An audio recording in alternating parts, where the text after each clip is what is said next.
আমাদের মাঝে যোগদান করেছে, আমরা তাদেরকে করতালের মাধ্যমে স্বাগত জানাই। আমরা দীর্ঘদিন পর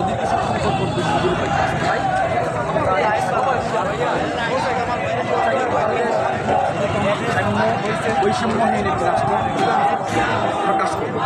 সেই প্রকাশের লক্ষ্যে আমাদের বিএনপি চেয়ারপারসন বা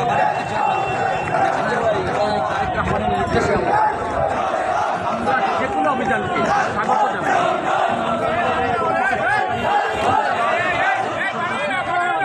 যারাই করি তারা ব্যক্তিগতভাবে দায়ী থাকবেন এবং এগুলোর